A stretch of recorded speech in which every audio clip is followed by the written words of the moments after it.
ఆంధ్రప్రదేశ్ రాష్ట్ర ప్రజలకు విజయవాడ ఎంపీ కేశినేని చిన్ని సంక్రాంతి శుభాకాంక్షలు తెలిపారు. గత 5 సంవత్సరాలుగా ఎన్నడూ లేని విధంగా సంక్రాంతి ఈ సంవత్సరం జరుపుకుంటున్నారన్నారు. కూటమి ప్రభుత్వం వచ్చాక ప్రజలు చాలా సంతోషంగా ఉన్నారన్నారు. దూర ప్రాంతాల్లో ఉన్నవాళ్ళు అంతా సొంత ఊళ్లకు వచ్చారని తెలిపారు. ప్రజలకు ఇచ్చిన హామీలు కూటమి ప్రభుత్వం నెరవేరుస్తుందన్నారు. ఇప్పటికే పెన్షన్తో పాటు అన్నా క్యాంటీన్లో మహిళలకు గ్యాస్ సిలిండర్స్ ఇచ్చామని గుర్తు చేశారు. ఉద్యోగులకు పాత బకాయిలు సైతం చెల్లించామన్నారు. మున్ముందు కూడా ఇదే విధంగా పని చేస్తామన్నారు. Welcome to mega 9 TV. మరి ఆంధ్ర రాష్ట్రం అంతా సంక్రాంతి సంబరాలు అయితే అంబరాలంటాయి. మరి సంక్రాంతి అంటేనే ఏపీ అని చెప్పుకోవచ్చు. మరి అలాంటిది కూటమి ప్రభుత్వం వచ్చిన తర్వాత ఇదే మొదటి సంక్రాంతి కాబట్టి మరి మన ఎన్టీఆర్ భవన్లో పార్లమెంట్ సభ్యులు కేశినేని చిన్ని అయితే ఉన్నారు. మరి ఆయన అడిగి తెలుసుకుందాం ఎలా అంటే సంబరాలు ఎలా జరుపుకుంటున్నారు ఏంటని కూడా. సార్ నమస్కారం అండి. నమస్తే అండి. ముందుగా మెగా 9 టీవీ ప్రేక్షకులకి, సిబ్బందికి, యాజమాన్యానికి, ఆంధ్రప్రదేశ్ రాష్ట్ర ప్రజలందరికీ కూడా సంక్రాంతి శుభాకాంక్షలు. ఇవాళ సంక్రాంతి సంబరం ప్రజలందరూ కూడా దేశ విదేశాల్లో ఉన్న ఆంధ్ర రాష్ట్ర ప్రజలు, రాష్ట్రాల్లో ఉన్న ఇతర రాష్ట్రాల్లో అందరూ కూడా తమ కుటుంబ సభ్యులతో సంక్రాంతి జరుపుకోవాలని ట్రాఫిక్ని కూడా లెక్క చేయకుండా హైదరాబాద్ నుంచి విజయవాడ లాంటి ప్రాంతాల్లోనే 11 నుంచి 12 గంటలు జర్నీ చేసి వచ్చి ఘనంగా సంక్రాంతి జరుపుకున్నారు. వాళ్ళందరూ కూడా కూటమి ప్రభుత్వం అధికారంలోకి వచ్చింది.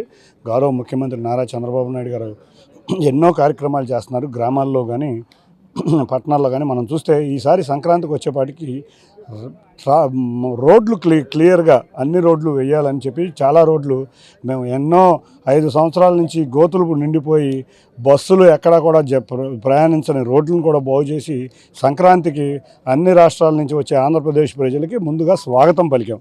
అట్లాగే ఎన్నో సంక్షేమ కార్యక్రమాలు, అభివృద్ధి కార్యక్రమాలు ప్రకటించాం.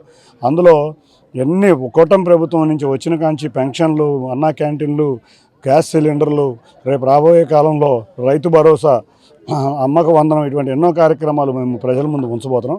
అన్నిటికన్నా ముఖ్యంగా మీరు చూస్తే 1వ రోజు జీతం ఇచ్చే ఉద్యోగులను ఆనందపరిచాం.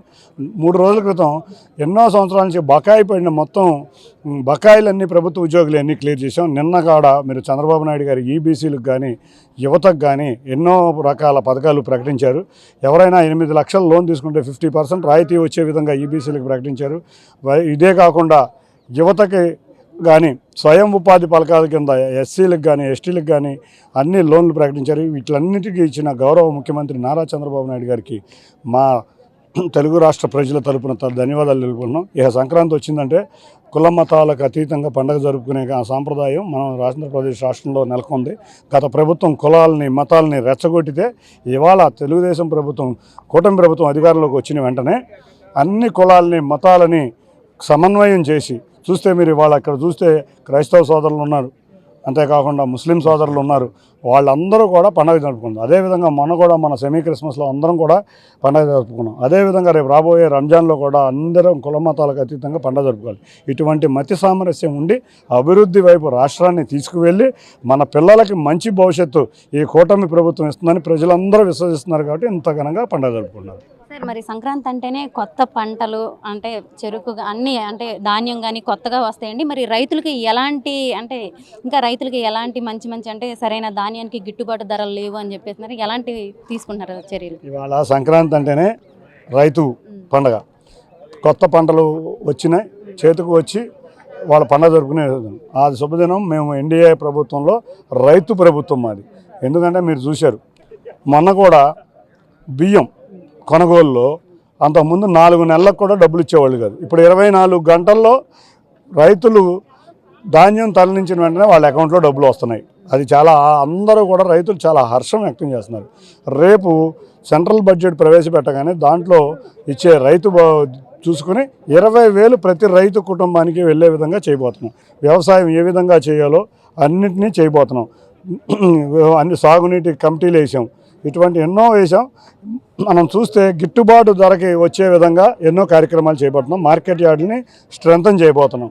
ఇటువంటి ఎన్నో కార్యక్రమాలు ఒక్క నారా చంద్రబాబు నాయుడు గారి వల్లే కాదు, ప్రతి ఎకరానికి చివరి ఎకరానికి కూడా ఆంధ్రప్రదేశ్లో నీళ్లు రావాలని ఆయన మొదలుపెట్టిన పోలవరం పూర్తిగా వస్తుంది 2.5 సంవత్సరాల్లో.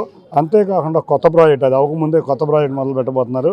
ఏదైతే రాయలసీమ ప్రాంతంలో ఉద్యానవన పంటలు వస్తాయో, దేశంలోనే అత్యంత బ్రహ్మాండమైన ప్రదేశం, కానీ నీటి సౌకర్యం లేకపోవడం వల్ల ఉద్యాన పంటలు చేసుకోలేకపోతున్నారు. బనకచెర్ల గోదావరి బనకచెర్ల ప్రాజెక్టును ప్రవేశపెట్టి ఆంధ్రప్రదేశ్లో ప్రతి ఎకరానికి నీరు ఇవ్వబోతున్నాం. ఇవన్నీ రైతులకి ఈ సంక్రాంతికి చంద్రబాబు నాయుడు గారు ఇచ్చిన కానుకలు. రేపు వచ్చే సంక్రాంతికి బ్రహ్మాండంగా అమరావతిని, పోలవరాన్ని మొదలు పెట్టుకుని 2-3 సంవత్సరాల్లో గ్రాండ్గా సంక్రాంతి చేసుకుందాం తెలియజేసుకుంటున్నాం. మరి ఇంకా ముందు రానున్న రోజుల్లో కూడా రైతులకైతే మాత్రం మంచి గిట్టుబాటు ధరలు తీసుకొచ్చేసి ఈసారి సంక్రాంతి కల్లా రైతులంతా సంతోషంగా ఉండేలాగా చెప్తామని చెప్పేసి కేసినేని చిన్ని గారు అయితే చెప్తున్నారు. మరి కెమెరామెన్ ఆసిఫ్తో పద్మ.